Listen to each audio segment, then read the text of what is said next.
Well, good morning, everyone. Good afternoon. Welcome to our third webinar in our gut healing program. Thank you, everyone, for taking the time to listen to this webinar. Just a quick reminder, the handout you will find in the control panel as a PDF. You should be able to download that one. Obviously, as well, we will also be making sure that everything is uploaded onto the Facebook page as well, so please don't worry about that. Remember too that you can ask me any questions during the webinar. We have the question box. Please just type in your questions, and at certain times I may well stop and answer any particular questions that you may have. So today we're going to very much be talking about other factors that can be aggravating the gut. So today I really want to look at the definition of IBS. We're also going to look at stool testing and some of the key markers and the antimicrobials that we may want to consider when we have certain dysbiosis present. And then I want to also have a look at food sensitivities, not just celiac disease, but IgG food testing and IgE. And then at the end, I want to just combine that with looking at how we replenish some of the digestive enzymes, stomach acid support, which we may be able to do partly through food, dietary changes, but also obviously supplemental support as well. So let's move on. IBS. So as you probably know, the latest guidelines, the NICE guidelines, were updated last year, April 2017. I've given you the link there if you do want to read it through. And it changed very slightly more to have a look at the definition of an IBS patient. But under the NICE guidelines, it is recommended that healthcare professionals should consider an assessment of IBS if the patient is reporting having any of the following symptoms for at least 6 months. And those symptoms include abdominal pain or discomfort, bloating, change in your bowel habits, so that might be it alternates between constipation or diarrhea, or for others it may well mean that you've got, for example, a lot of diarrhea and then suddenly constipation. And also there is recommendations to ask people to also rule out other conditions. Now, those conditions may be blood in the stools and a risk of bowel cancer, inflammatory bowel disease, which is often diagnosed first by calprotectin levels, but also then a colonoscopy, and celiac disease, which we will touch on in terms of testing for that as well. So those are mentioned in the NICE guidelines, that it is important to rule out some of these other conditions. So IBS, as a lot of you will know, is one of the most common reasons why people see their GP. And the diagnosis is quite laborious in the sense that there are a number of different categories that are often considered. And if a client has got 2 or more of the following symptoms, it is often if a person has abdominal pain or discomfort that is relieved by defecation or associated with altered bowel movements, then normally, if there is altered stool passage, they are straining, they are not feeling that they're completely evacuating their bowels, there is abdominal bloating, their symptoms are worse after eating, and they have a lot of mucus in their stools, then those are classic symptoms under the NICE guidelines of IBS. There are lots of other features as well. It can be nausea, it can be lethargy, it can be also bladder symptoms as well. And those are also included in the NICE guidelines. So the wide-ranging diagnosis of IBS means that for a lot of you, you will be seeing clients who have already received a diagnosis of IBS. So this is what we want to look at today. We've already touched on SIBO earlier, but from a practitioner's point of view, the more we can identify the underlying conditions and the underlying reasons for their symptoms, the better. And as you all know, that IBS is really a collection of symptoms, and there is normally an underlying cause. Now, that may not be necessarily a gut infection. It could be that they are reacting to a certain food, they haven't been diagnosed appropriately with celiac disease or IBD. It can also be other factors as well. So consider, for example, lactose intolerance, fructose intolerance, that we've already mentioned slightly in the SIBO talk. It could also be stress. It can also be medications that they're taking, and also hormonal imbalances. For example, if they are chronically constipated, then do consider as well thyroid function. I often see clients where they are hypothyroid or their medication is not appropriate and they are really struggling with, for example, ongoing constipation. So in some cases, we may want to do a comprehensive stool test. Now, we've talked about SIBO testing, hydrogen breath testing, but in a lot of cases, it is often the colon where we want to be investigating for dysbiosis or gut infections. And there are quite a few indications where you may want to consider a stool test. For example, if they are constantly having very loose stools or constipated, they have a lot of abdominal pains or bloating, they suffer a lot with indigestion, or they're very sensitive to carbohydrates when they eat. They may also struggle with stools that are very smelly, they're very gassy, or they may also have bad breath. But also consider those clients who have a history of antibiotic use. They have a history of atopic conditions, whether that's eczema, psoriasis, asthma. They may also have pollen allergies or hay fever. And also consider as well if there is a family history or a history in their own health of autoimmune conditions. So there may be a number of reasons why you want to consider doing a stool test.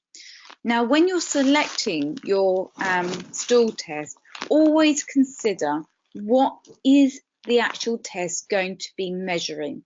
In some cases, it might just be a 1-stool collection. In others, it may be a 3-stool collection.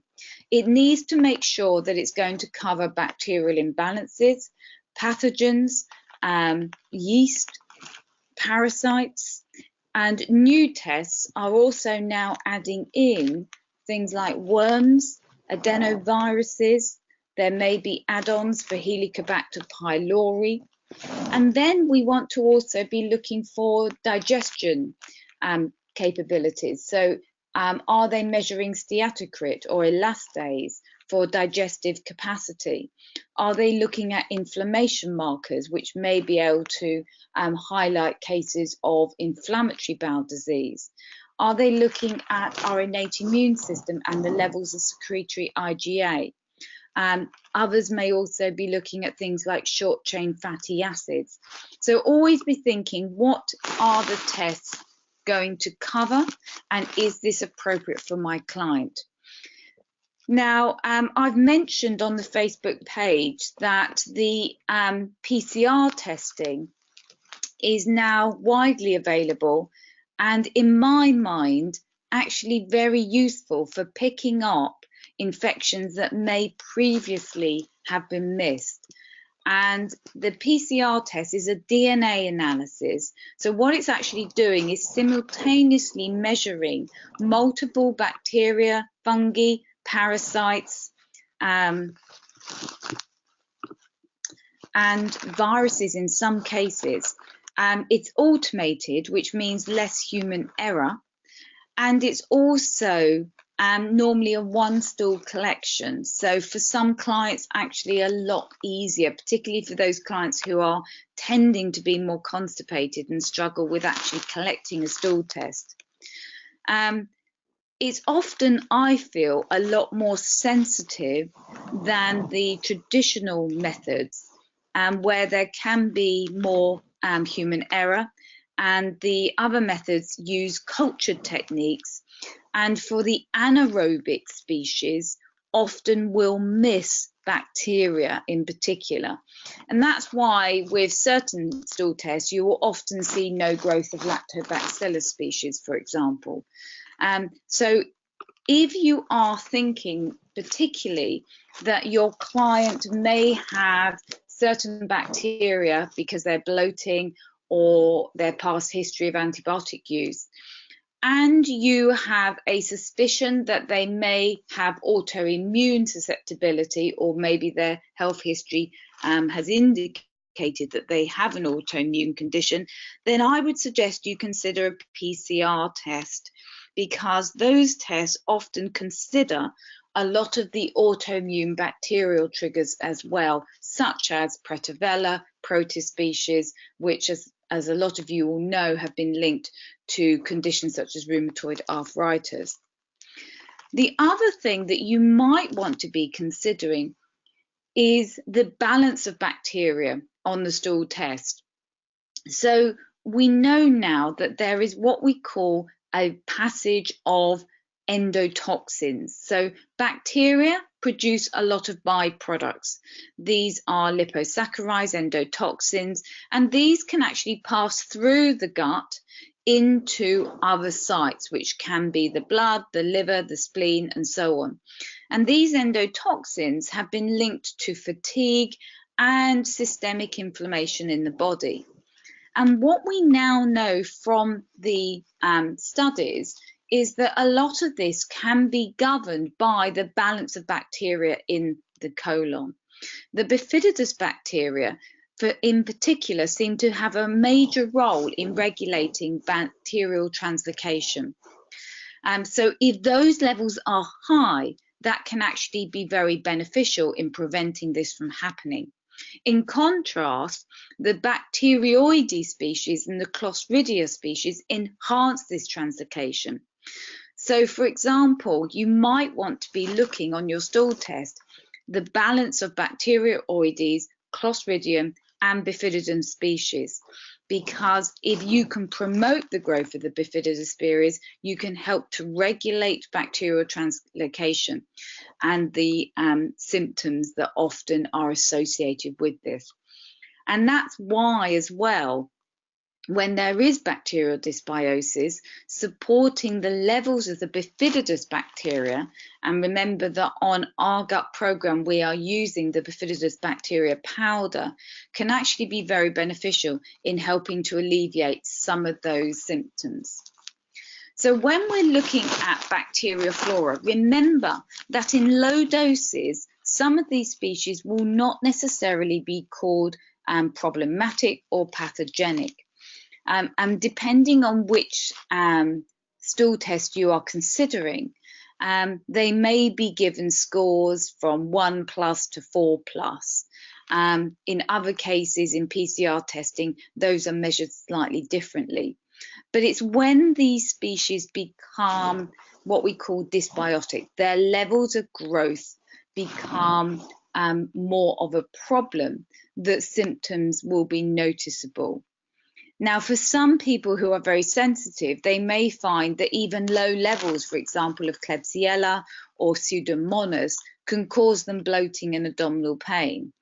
So again, you must review your stool test in relation to the current signs and symptoms that your client is experiencing.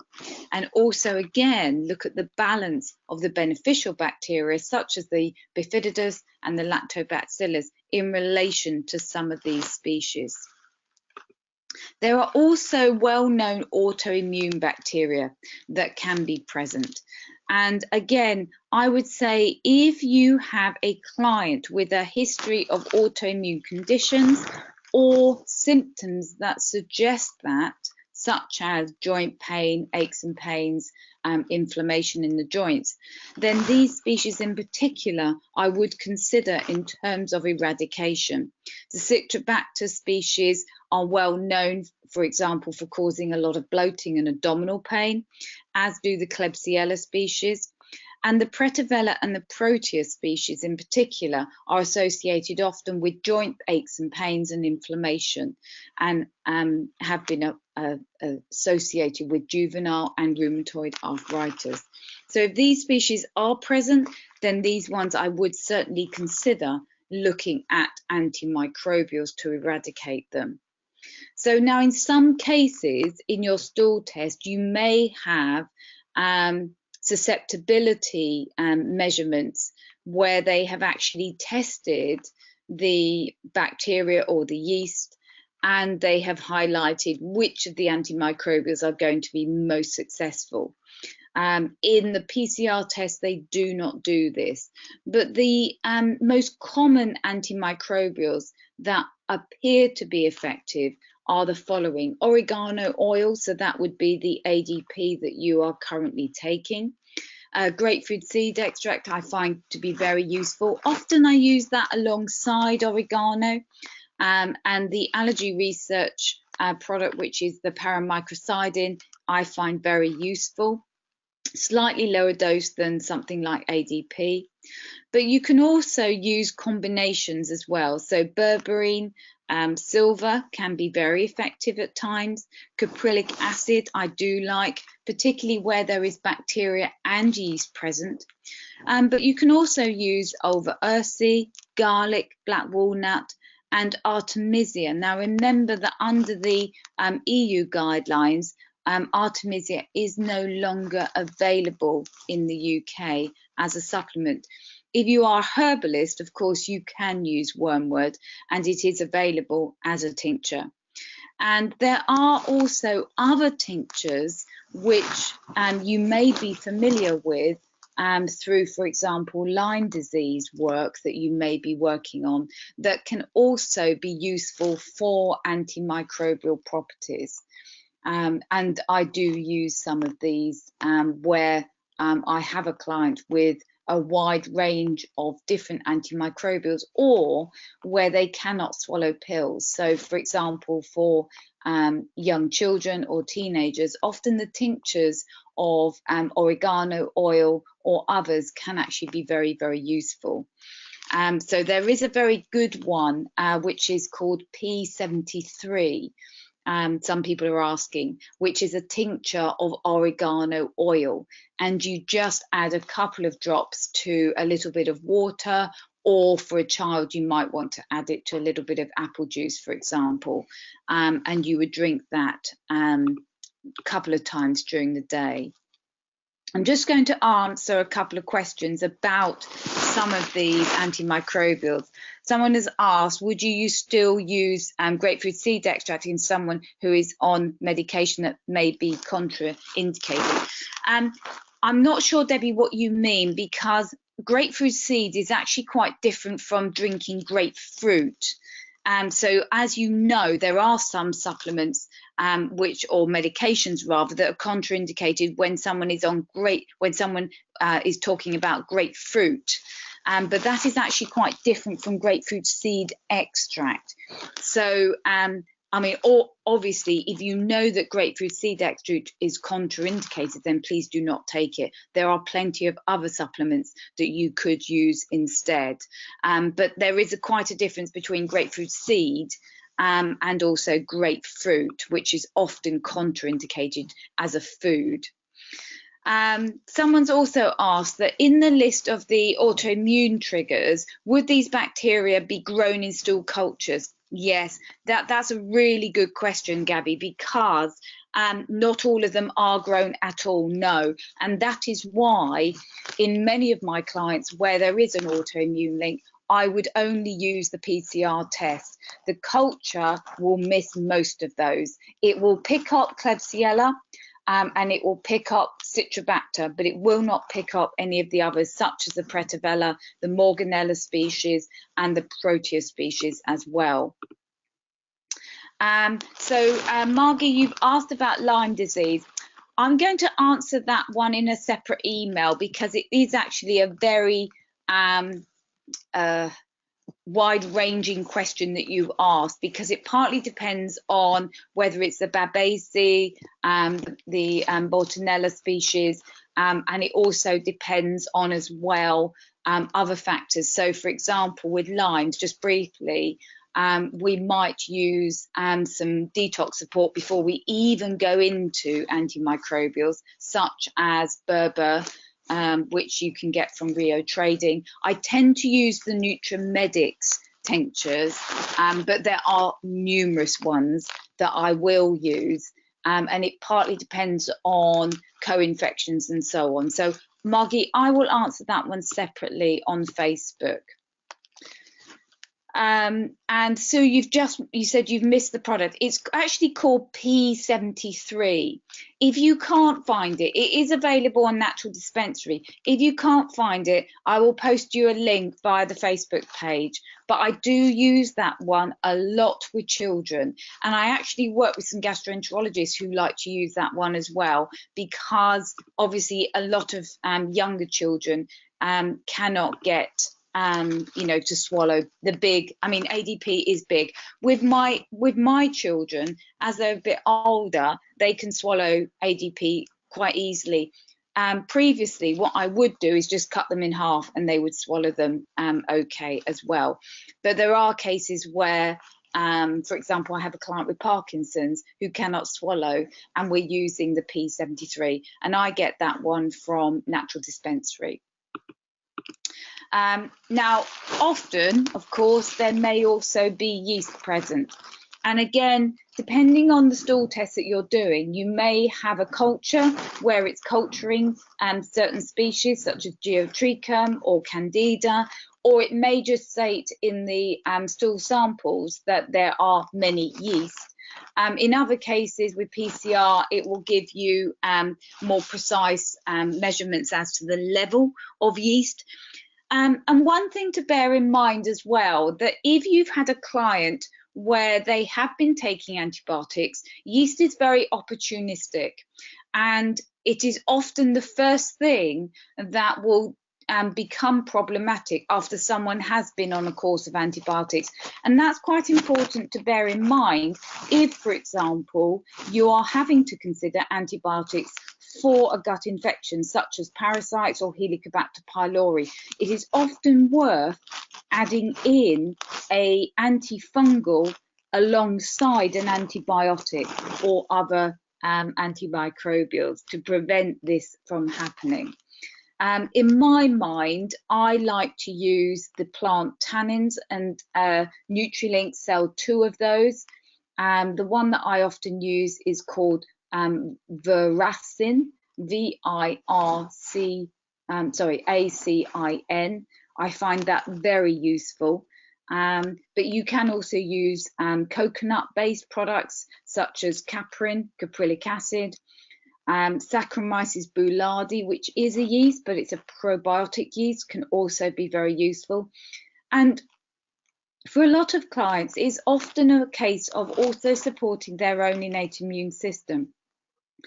So you might want to consider something like vitamin D3 complete, which contains vitamin A and D. I often do like using colostrum because it's antifungal, antimicrobial. It also supports the innate immune system. It supports secretory IgA. So it's doing a lot of benefit and can be useful at this stage, although we also use it often in the gut healing stage as well.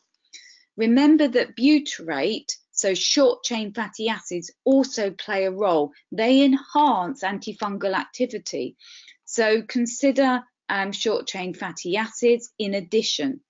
And there are lots of naturals that you could potentially add in to the food or take alongside: coconut oil, cinnamon, garlic, ginger, aloe vera. These are also very useful as well. So again, I'm just going to answer a couple of questions.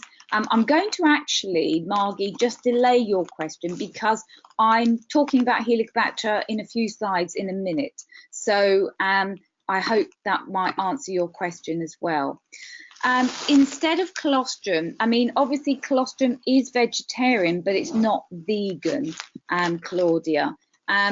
Instead of colostrum, really to support the innate immune system, I would consider more vitamins A and D and coconut oil, because for vegans, unfortunately, other things are also not necessarily appropriate. So, for example, things for gut healing that we often use colostrum for would be collagen. That's not going to be vegan. So I would consider more the plant tannins and the Saccharomyces boulardii for antifungal, together with dietary coconut oil and garlic and ginger, and then support the innate immune system. So I would just avoid obviously the colostrum for that. And Susie, you've asked about Saccharomyces boulardii. Yes, you can use it in the remove phase because it has that support for fungi in particular. So if you have a client where yeast is a problem, then yes, I would consider using Saccharomyces early on. And because it's very useful for supporting the innate immune system, what you want to be doing in the remove stage is getting the body's own innate immune system to be working with you. So to help you eradicate these antimicrobials, these bacteria, these yeast, these parasites. So there's no reason why you can't use Saccharomyces boulardii at the very start. And the same, of course, again, for people with low secretory IgA on their stool test, you want to be working immediately to support that innate immune system. So the vitamins A and D, the colostrum if needed, and the Saccharomyces boulardii would actually be very useful at the very start. So yes, you can use these alongside. Now, Rosie, you've just asked a question about nausea after consuming coconut. One of the things that I would actually be thinking about, Rosie, is do they have a problem with bile? Because if they are struggling with nausea, particularly when they consume fatty products such as coconut, to me, that often can be a sign they need bile support. So maybe consider bile, and we will be looking at that later on in this webinar as well. So let's just go into parasites now. And if it helps, what I can do is upload a document on blastocystis and diatomamoeba. And it's a table actually from a research paper about which antibiotics are most effective. So I will upload that because I think that could be quite useful. Now, as you know, there can be a wide range of parasites that we are exposed to, and we don't have to go abroad to pick up parasites. Often people where their immune system is compromised, their innate immune system is compromised in any way, you may well find that people are picking up parasites. Often these parasites occur in 2s or 3s as well. When you pick up blasto, often you'll find that diatomamoeba is present as well. Remember that these are not all considered pathogenic. Someone raised that on the Facebook page with their latest stool test for a client where there was the chelomastique pathogen present. And you are quite right that CDC, which I use a lot, it's the American division which looks at infective disorders. So I've got the reference down at the bottom, but they do not consider some of these to be problematic. And likewise, there is still a lot of debate about blastocystis and the subspecies of blasto, and that some can be problematic, but some cannot be.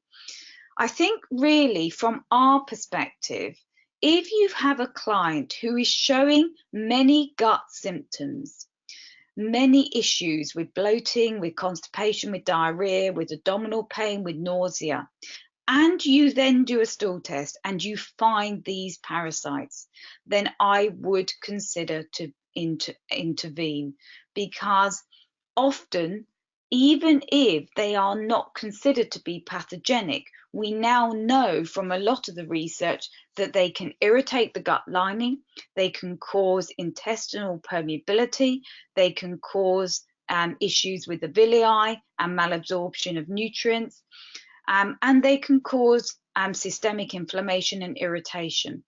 So although your client may not necessarily be able to go to their GP and get an antibiotic because their GP does not consider them to be a problem, that doesn't mean that we cannot intervene. And I would certainly consider intervening when some of these are present. Often, again, when those are present, then often you'll find that there are also yeast present and bacteria present, because it weakens the whole of the innate immune system. So again, it may also be a symptom that there are other imbalances going on in the gut. And again, just like the bacteria and the yeast, one of the first things we want to be able to do is support the secretory IgA. We want the innate immune system to work with us. So again, Saccharomyces boulardii, vitamin A, vitamin D. Saccharomyces also helps with any inflammation, which can often be present as well. So get those in place and then introduce some natural antimicrobials. Now, depending on the different parasites present, may influence your choice of antimicrobials.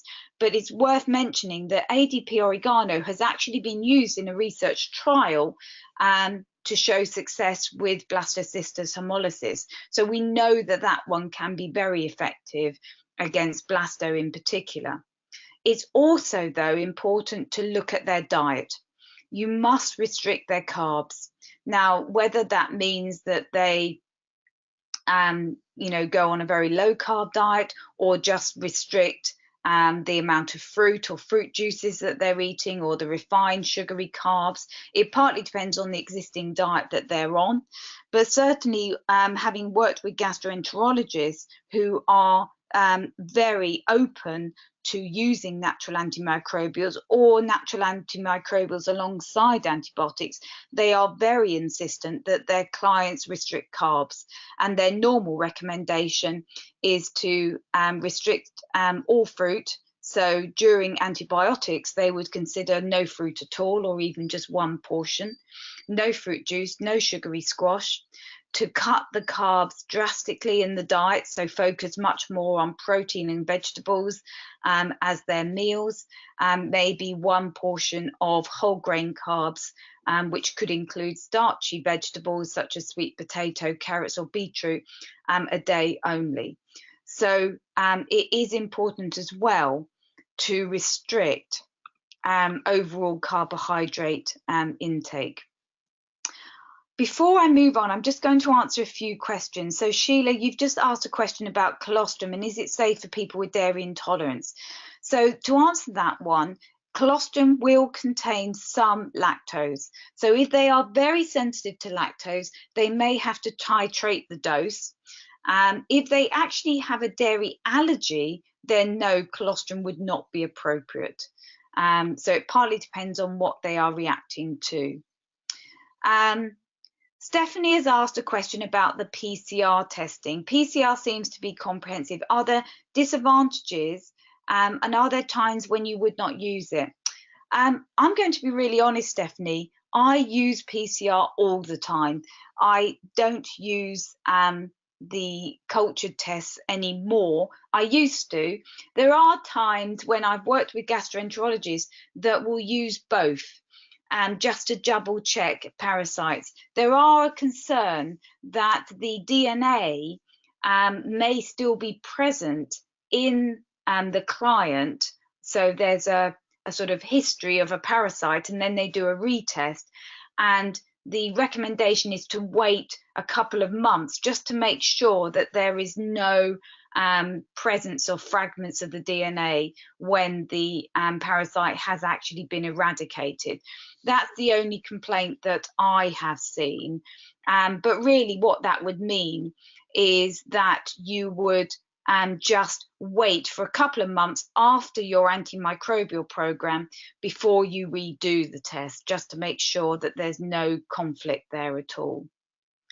Saccharomyces boulardii is actually fairly hardy to antimicrobials, but what I tend to do, Claudia, in any of these programs is take the Saccharomyces away from the ADP or similar antimicrobials, in the same way we've suggested you take the bifidus bacteria away from ADP. So what I would tend to do is take the Saccharomyces, yes, but don't take it at the same time as your antimicrobial. Lucy's just asked a question about the order of eradication. So what I would tend to do, Lucy, is if you have a client where they have parasites and yeast and bacteria, you can hit them all at the same time, because most of the antimicrobials will hit them all anyway. There may be a separate one that you use for yeast, but generally speaking, things like the ADP are good for bacteria and they're good for parasites as well. But often, if you've got a client where the secretory IgA is very low, what I would do is spend a couple of weeks first just supporting secretory IgA with Saccharomyces boulardii, vitamins A and D, before I actually launched into the antimicrobials. You can do it all at the same time, but sometimes it's quite worth looking at just supporting that innate immune system first, so that the immune system will work with you when you do add in the antimicrobials. Someone's also asked about my reference to juvenile arthritis, and it's worth mentioning that there's still a lot of studies on the bacterial triggers, but we do know that Pretavella and Proteus species have been linked to both rheumatoid and juvenile arthritis, and there's often a connection between those two conditions anyway. So hopefully that's answered your question as well. And again, for parasites, I would actually use the PCR test for parasites, because it tends to be a little bit more comprehensive in the numbers of different parasites that it actually covers. The one that I use, someone has asked, is the in vivo GI map stool test, which is similar price to a lot of the regular cultured tests such as doctor's data. So it's very similar price for clients. Now, again, the other areas to look at are digestive markers and things like inflammation. Often you will have several different markers for inflammation. You might have lysozyme, lactoferrin and calprotectin. In terms of gastroenterologists, the one that they will really recognise is calprotectin, and that tends to be the gold standard in terms of the level of calprotectin and whether that is indicating simple irritation and IBS or inflammatory bowel disease such as colitis and Crohn's. But you may have others as well, lactoferrin, and this is a glycoprotein which is often again used to distinguish between IBS and IBD. Remember, if any of these are quite high or raised in your stool test, it is worth writing to the GP and referring for an additional test. In some cases, these elevations will be because the client already has a bacterial, yeast, or parasitic infection. It can also be raised if they are eating a food that they are reacting to, such as gluten or dairy. So it may be a temporary blip.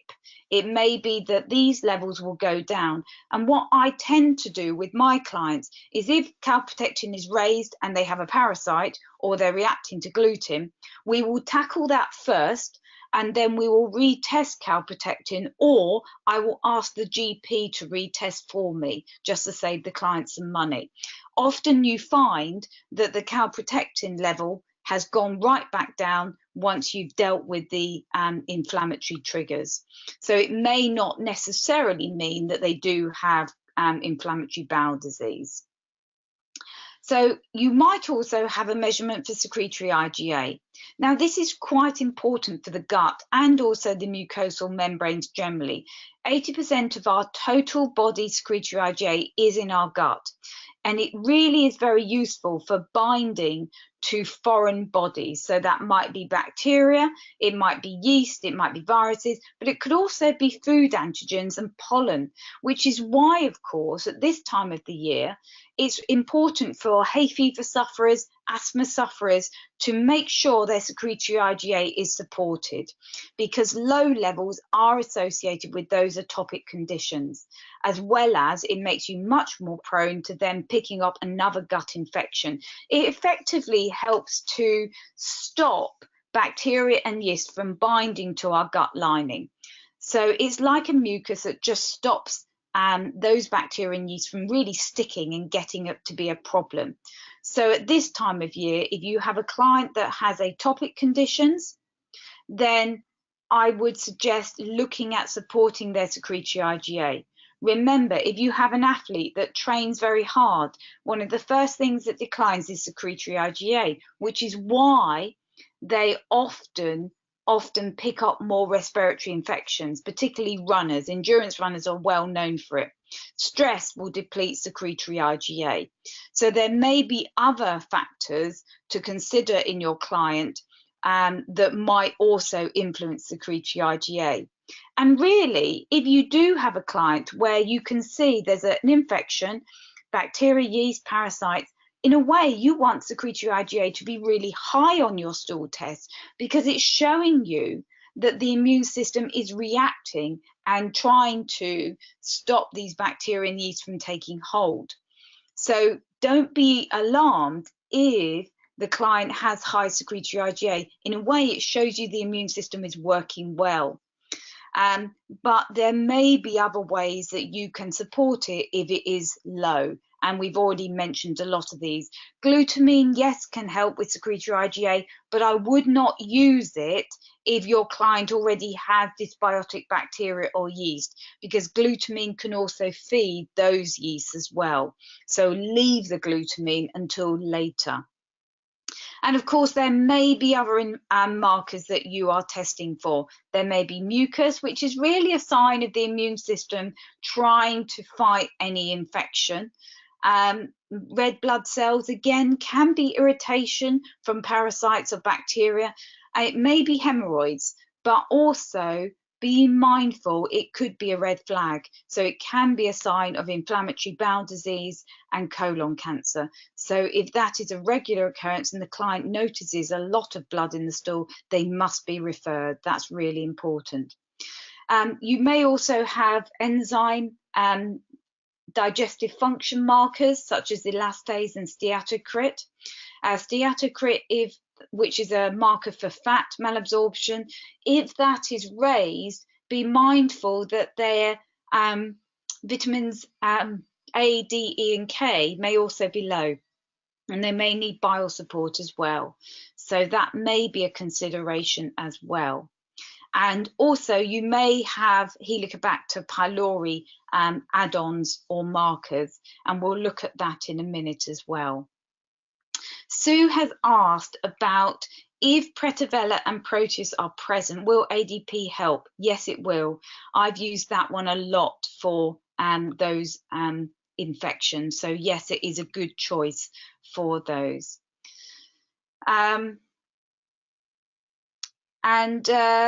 Sheila, you've asked about lactoferrin. Yes, that is involved as well. This is a separate marker, but yes, there is a association with lactoferrin and iron.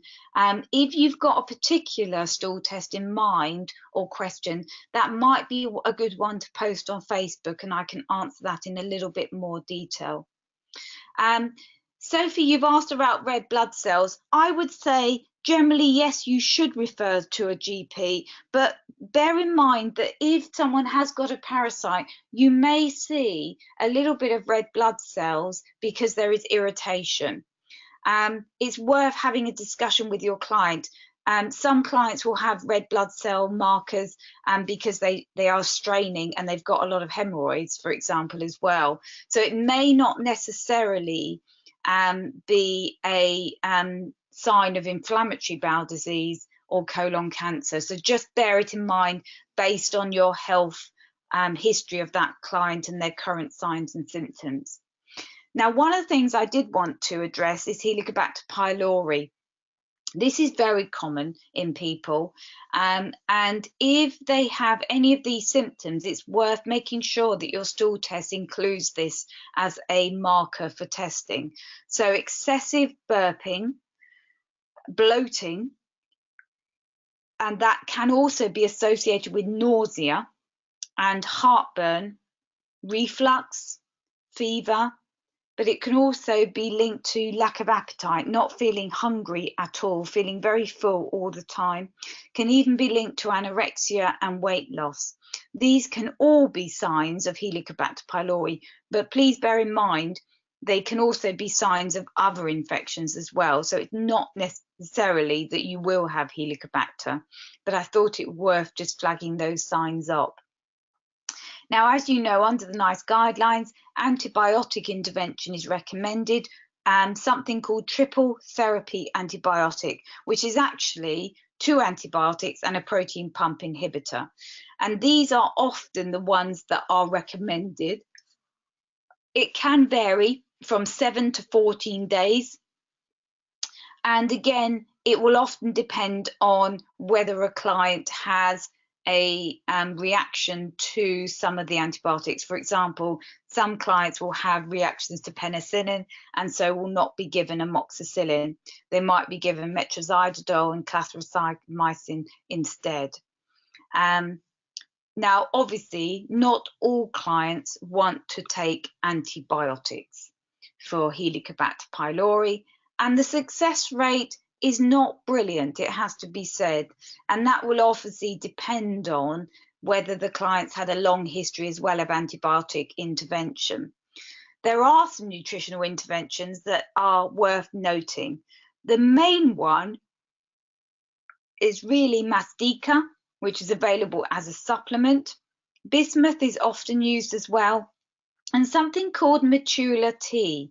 Now, matula tea has been shown to help eradicate Helicobacter pylori, but it's actually quite hard to get hold of. Some of my clients have managed it via Australia, probably through Amazon, but it's not that readily available. It used to be, but it's much more tricky to get hold of. The ideal is to use all of them and support the innate immune system, and tackle any of their symptoms alongside. For example, if they've got terrible heartburn, reflux and burping, then you're going to need to obviously add in some extra things to help with that gastric inflammation. Some clients find licorice can be very useful, either as a supplement, tablet, because you can get them as chews, the liquid solid extract, or even just licorice tea sipped through the day. Turmeric can be also very useful. A lot of my clients take it as a latte and drink it every morning. Slippery elm, which is a mucilage herb, widely available. You can make almost into a gruel, like a porridge, or add it to a smoothie. And again, what that does is it coats the whole of the esophagus lining, so it helps to calm the inflammation and helps with that gastric pain.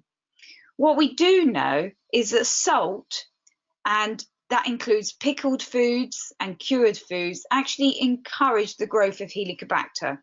And it's interesting, some clients actually crave salt, which I think is quite interesting. So they must get off all salt, all pickles, or cured food. And that, unfortunately, would include things like sauerkraut and kimchi at this stage.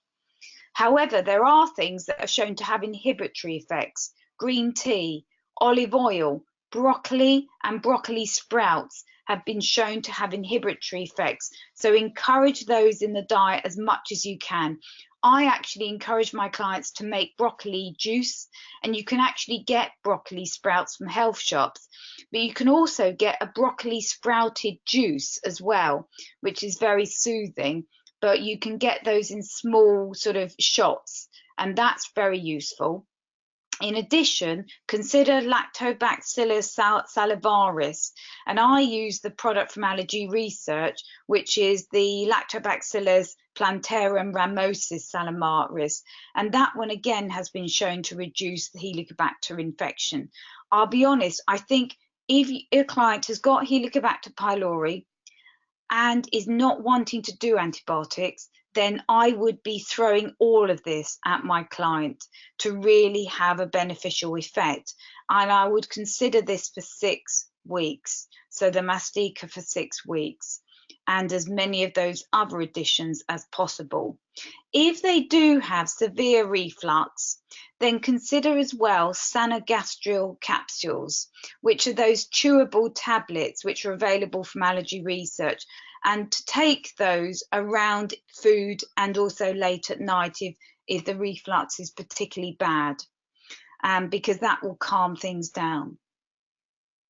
So hopefully that's sort of covered those questions. Again, if you've got any particular clients or any tests that you want me to look at, just post them on Facebook. But I just want to now go over some of the other triggers that can be a particular problem. Obviously, for some clients, it may be that they've actually got celiac disease. And bear in mind that gastritis can also be linked to gluten and celiac. So that is another area to consider if they're, really affected by gastric pain or reflux. We know it's one of the most common lifetime conditions in Europe and the USA. And the prevalence seems to be going up. At the moment, it's estimated to be 1% of the population. It is estimated that the majority of people actually don't realise they've got celiac disease, i.e. they have never been diagnosed. But the latest research in the UK has also suggested that the diagnosis of celiac disease has increased fourfold over the last 2 decades. It seems to be increasing worldwide. There are more cases, for example, in India, in China. There are more cases in Scandinavia. As you know, there is a genetic link. So certain people in certain countries, Italy, Ireland, have a greater risk of having celiac disease as well. So again, always consider the cultural background of your client as well. Where you should consider testing, these particular groups are known as high risk. So if their relatives, particularly their first degree relatives, their parents, their siblings already have been diagnosed, they should be tested. If they have unexplained anemia, they should be tested. If they are suffering from osteoporosis, they get them tested. If they have other autoimmune conditions, particularly type 1 diabetes, Hashimoto's, liver disorders, raised liver enzymes for no reason, get them tested. Skin conditions, particularly dermatitis herpetiformis. If they are suffering from neurological conditions such as ataxia, seizures, epilepsy, neuropathy, get them tested. So there are lots of signs and symptoms of celiac disease. Remember that for a lot of clients, they do not have any bowel digestive symptoms at all. So for clients who are struggling with infertility, for unexplained miscarriage, for example, that's another area I would consider getting them tested. For children who have dental enamel defects, they've got yellowy teeth, they are struggling with adult teeth coming through, that's another classic symptom. Migraines, foggy head, those sort of conditions as well. It's worth considering, is gluten playing a role? And it may not be celiac, of course. We now know that many more people react to gluten in other ways. This has now been referred to as non-celiac gluten sensitivity. Gastrointestinal symptoms are very similar. And also non-celiac gluten sensitivity has been shown to cause a wide range of systemic body systems as well. But we do know that unlike celiac disease, what we do know is that it may not necessarily have a genetic component. So, for example, those with celiac disease are likely to have the DQ2 or DQ8 celiac genes present. This may not be the case with non-celiac gluten sensitivity. The adverse effect appears to have a different strain or different side of the immune system. It appears to involve the innate immune system, which is slightly separate from the celiac disease transglutaminase reaction. So that is from a research paper. I gave you the reference on the slide before, where it's just really looking at all the different types of reactions. Some are considered autoimmune, such as celiac and gluten ataxia, whereas non-celiac gluten sensitivity is not considered to be autoimmune. It's considered to be part of the innate immune system. Now, you can obviously test for this. The test really that is the most reliable in my mind is the Cyrex ARI3, which will help you to distinguish between autoimmune, non-celiac gluten sensitivity, and also wheat allergy. If you want to just check for celiac disease, then the blood testing has to include IgA anti-TGG antibodies, the endomycelium antibodies, the deanimated gliadin antibodies, and should also consider IgA deficiency. Obviously, the NHS will test in that respect, and they should also include IgA deficiency. If it's positive, then if you're an adult, a biopsy is normally performed. If you're a child now, it's often recommended that this is avoided because of the stress that it can that it can cause children. But if you want to do it privately, then consider the Cyrex test. So this is ARI3, which is the Cyrex test for gluten and autoimmunity. And it's those markers at the bottom where you see gliadin transglutaminase complex and then transglutaminase 2, 3, and 6, which are markers of an autoimmune reaction to gluten. The others are looking at gluten sensitivity to different gliadin peptides. And at the top, it is specifically looking at wheat and a lectin, which is wheat germ agglutinin. So depending on which markers become positive, and remember that with Cyrex, anything in the yellow and the pink is considered to be positive.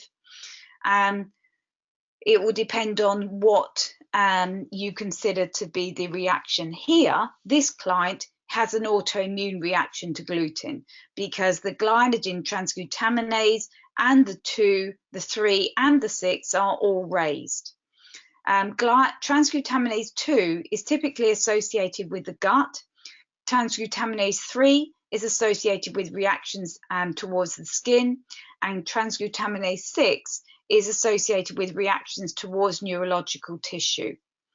Now, obviously, it's not our role to diagnose our clients, but you know, this would severely highlight that they have an autoimmune reaction, and you would want to refer them to a GP.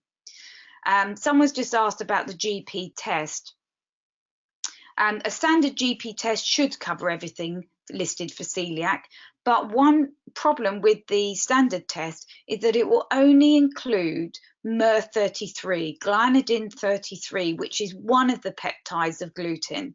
What we now know is that a lot of celiacs actually react to other peptides, so there is still a chance that the NHS test for celiac will come back negative, and yet the client is reacting to gluten. That's the only issue there. The other issue, of course, is that the removal of gluten for a celiac may not necessarily mean that they feel 100% better. And that is because we now know from the research that there are other foods where the amino acid sequence of those proteins are similar to gluten, and therefore the body will still think you are eating gluten because you are eating some of those cross-reactive foods. And those will include things like dairy and yeast, millet, corn, oats, and so on. And if you really want to be sure, then I would consider Cyrex ARI4, which is this test here, which includes those cross-reactive foods. This is most relevant for clients who have an autoimmune condition, including celiac disease. It includes a range of other foods on this test as well, because for some people, they may well have a compromised gut and they may be reacting to other foods. And when clients often switch from a gluten diet to a celiac or gluten-free diet, they will often overconsume a lot of the gluten-free grains, and as a consequence almost start reacting to those as well. And that's why you will see at the bottom of that test there are a range of gluten-free grains included, and then eggs and soya are included because those are common food allergens, and so people often react to those ones as well. So for a lot of people, it's a good idea to consider ARI 3 and 4 together, so that you pick up not just gluten, but also, of course, you're picking up the cross-reactive foods as well. Now, of course, there are other ways you can react to foods. IgE food allergies, which tend to be more immediate, IgG, and also food intolerances, which includes histamine. And I've just given you a sort of quick table there to quickly distinguish between IgE and IgG. Both of these do involve the immune system, of course, but they are involving different aspects of the immune system. IgE, most people generally know when they react to a food in this way because it's very rapid. It will take simply minutes, often may opt to be half an hour, and they will often feel very itchy. They will often have what's called a histamine or mast cell degranulation. So they will often have swelling in the throat, or their lips might be itchy or tingling. They may get hives, for example. They may even have breathing problems. They also don't need very much of the food to cause a reaction, whereas IgG will often be a delayed reaction. It may take up to 48 hours to have an effect. The effects can often be much more systemic and often dose dependent. So it depends on how much of the food that they are eating. And it can be often very difficult to diagnose because they may be eating a wide range of foods in that period of time. And it can be very difficult for them to work out which food has caused them the problem. The gold standard for IgG food testing has always been the elimination diet. That can be a problem for many people because they don't want to stick to a very restricted diet for a while, and they would rather have a food test just to quickly highlight it. Normally the procedure is that you take out the most reactive foods for around about 3 to 4 weeks, and then you gradually put them back in and see whether or not there is a reaction. Adherence to an elimination diet can be quite tricky for many people, but for a lot of people it can be useful. So it would be taking out things like dairy, gluten, maybe things like eggs, soya, corn, citrus, and so on, and then gradually putting them back in. If you've done an IgG food test, and there's quite a few companies that will do that, including Cyrex, but also people like Laurician, Cambridge, and so on, then they will often grade the foods into high, medium, and low reaction. And normal recommendation is to focus on the high reactive or red foods and eliminate those foods completely, and then as much as possible to rotate the other foods as well. Often when there are a range of foods showing positive, it is really a sign that the immune system is dysregulated and there may well be leaky gut, and therefore there is need to help with modulating the immune system and healing the gut, which we will talk about in another webinar. If you think about the half-life of an IgG antibody, it's around about 23 days. That means that ideally, to get them out of your system, you need to look at around about 2 months or so of getting them completely out of the system. Often the recommendation is to remove them for about 3 months, just to be absolutely sure.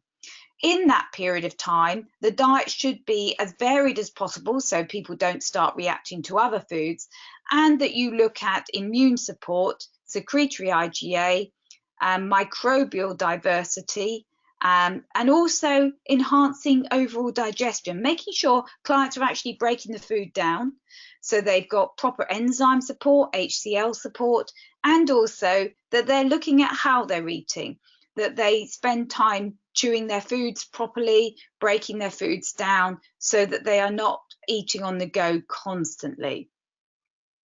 Now, for other people, histamine may well be a problem. And I'm going to upload a couple of sheets for you on histamine to give you a lot more information about this.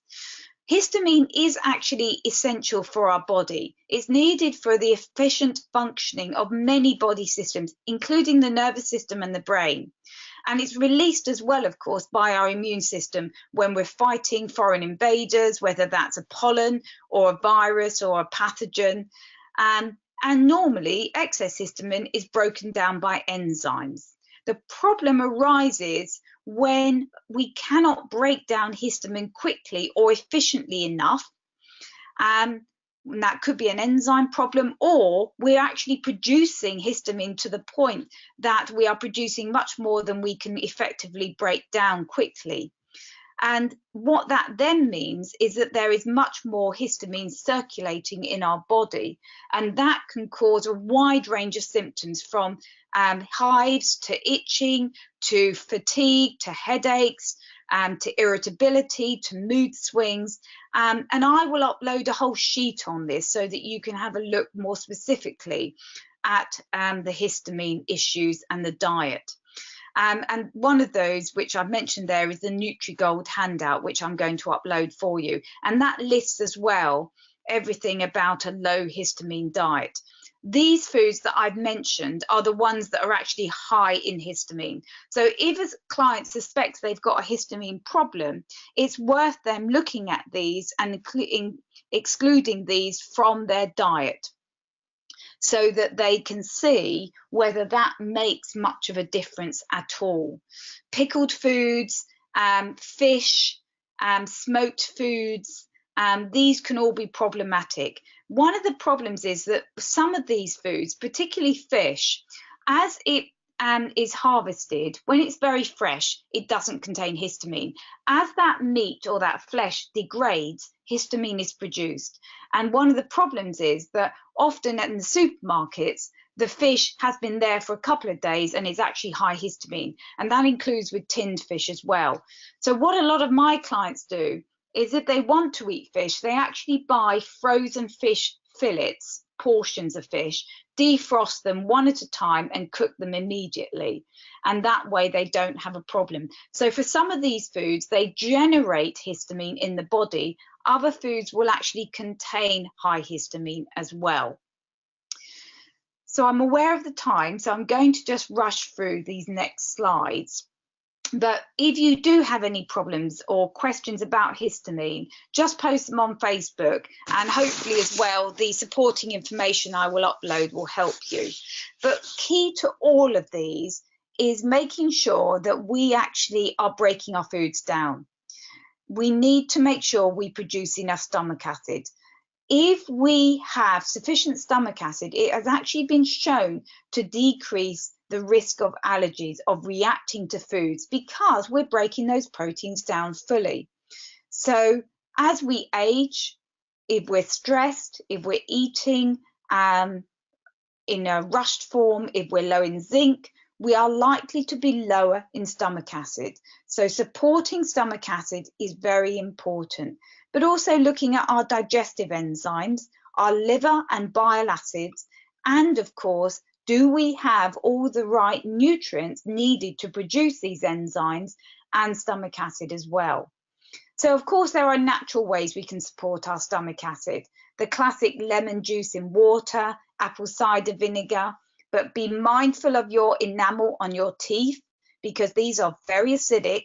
And if you're constantly drinking these and you're swilling it around your mouth, it can affect your enamel. So drinking it through a straw would be a much better approach, or using it over salads and so on.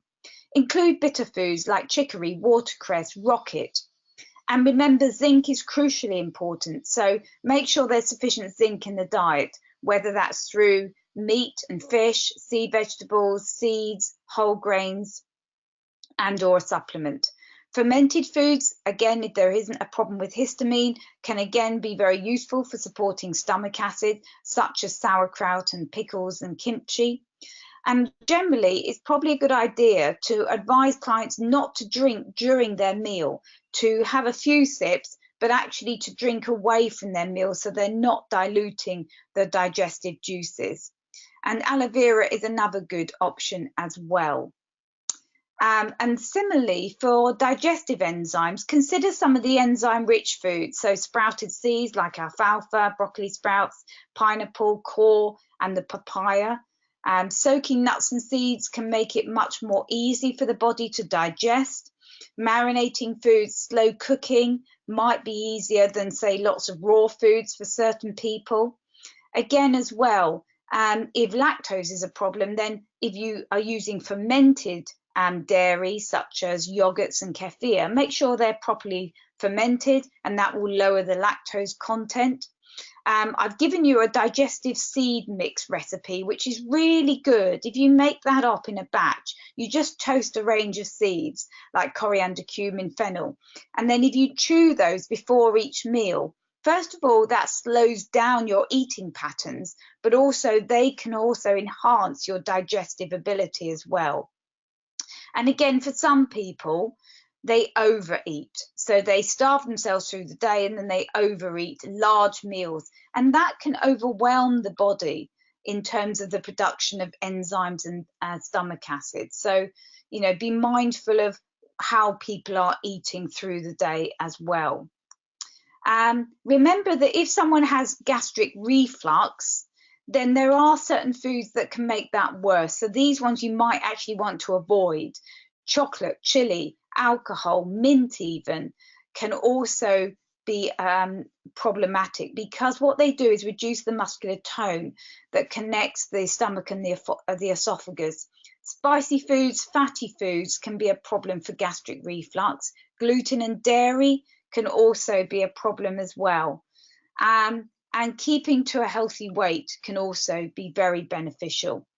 For others as well, if they have gastric reflux issues, then watching their intake of sugar and refined carbohydrates is also very important. And as well, for people who have bacterial overgrowth, yeast overgrowth, and parasites, you don't want excessive fermentation in the gut. And again, for some people where their digestion is problematic, and they feel nausea after eating certain foods, or they've got problems with reflux, then eating fruits separately from other foods can be useful. For some people, that can really promote a lot of fermentation. I mean, I would actually advise, if they do suffer with a lot of parasites and bacterial overgrowth, temporarily to take fruit out or reduce it very significantly to avoid that fermentation. Again, constipation, you want people to be moving their bowels on a daily basis. In some cases, that might actually be related to an underlying imbalance, whether that's thyroid, hormonal, for example. But you want them to increase their soluble fibre as much as possible. Obviously, if they're bloating a lot, be mindful of foods that are high on FODMAPs. But things like ground flaxseed, psyllium husks, apple pectin fibre, those can all be very useful. Making sure they're drinking sufficient water through the day. Supplements can be useful temporarily. Magnesium, so we often use Lipidex, buffered vitamin C, certain probiotic bacteria can also be very useful as well. And that's why we often use Securol, which is a supplement by Allergy Research, which can improve bowel motility. And in some cases, you might actually need to support the gallbladder. Often people that are constipated, they have very sluggish bowel, sort of bile flow. So supporting bile can often be very useful. And again, be mindful of stress and sleep, because we know now that bloating and other symptoms can have a real impact on stress and sleep patterns, and vice versa. So if people are struggling with bloating at night and then that affects their sleep patterns, try and get them to eat smaller meals in the evening and to look at time restricted eating. So allowing that 12 to 14 hours of no food to help with their sleep patterns and to reduce that bloating at night. And then finally, bile support. Bile acids are crucially important as well for emulsifying the fat in your food. And signs of nausea, especially after eating fried food or fatty food, can be a sign that bile might need to be supported. If there's too much bile, of course, then that can lead to loose stools and diarrhea. But consequently, poor bile flow can often be linked to constipation. There are a range of foods that can enhance bile support and gallbladder support. Some of these help the liver as well, but beetroot, artichokes in particular, are well known for supporting bile flow. But I've listed a range of those there. A lot of those we've already looked at, such as bitter foods, certain spices. Obviously, lecithin, which is now soya or sunflower based, has been shown to help with liver and gallbladder support as well. So always look at, are there certain foods that we could include? But particularly in terms of supplements, there are various ones that can help with bile and also fat digestion. Choline, so that's your lecithin, taurine, the amino acid, beetroot, and also pancreatic lipase and ox bile. Now these are included in beta TCP and beta plus. So you can get all of those in beta TCP and beta plus, for example. So again, if your client has a problem with fat and or constipation, I would consider whether they need bile support as well. Now I'm just going to answer some of your questions. And remember, please do post anything on Facebook as well. Gabby, you've asked about Sanogastrel. It's S-A-N-O, Sano, and then gastrel, which is a separate word, G-A-S-T-R-I-L, Sanogastrel, Allergy Research. And that's a great one for reflux and heartburn. I've answered quite a lot of these questions, but I'll just make sure that I'm going to answer all of them. Lucy's asked for a digestive enzyme recommendation because one of her clients is sensitive to something that's in full spectrum. I would actually try, if you want something that's proteolytic, Intenzyme Forte is very good. I like that one.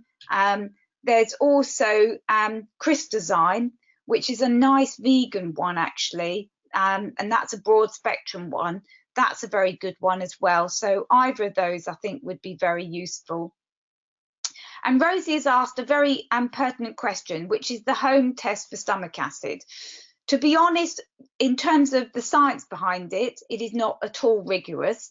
It may give you an indication that someone's stomach acid is a little bit low, but I would ask them more questions about, do they feel full very quickly after eating? Do they burp a lot? Do they find certain foods like fatty foods upset them? Do they have difficulty with protein, for example? And check their age. You know, the older they are, the more likely stomach acid might need support. Check their zinc intake as well. I would tend to go more on that than using the stomach acid bicarbonate of soda, because it's not particularly accurate, to be very honest with you. And then Susie has just finally asked a question about bile production. to support bile production, I would start off with beta TCP, 2 with each meal. If they've actually had their gallbladder removed, then I would use beta plus, because that's more designed for gallbladder removal. But start first of all with beta TCP, see how you get on, Susie. So thank you everyone for this webinar and for all of your questions. It's always nice to get questions, and you know, I am here to help you, so please do as well post anything that I haven't answered on Facebook as well, because a lot of you will benefit from the answers as well. Our next webinar, which we're going to talk about microbial diversity, very relevant in terms of overall health and longevity, and that's on the 30th of April. So thank you everyone, and I'll speak to you all very soon.